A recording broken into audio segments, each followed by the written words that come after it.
Milepost 1.5.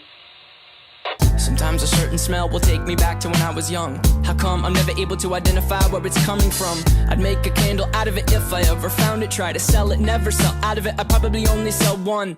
Maybe to my brother, cause we have the same nose, same clothes, homegrown, a stone's throw from a creek we used to roam. But it would remind us of when nothing really mattered. Out of student loans and treehouse homes, we all would take the ladder. My name's Blurry Face and I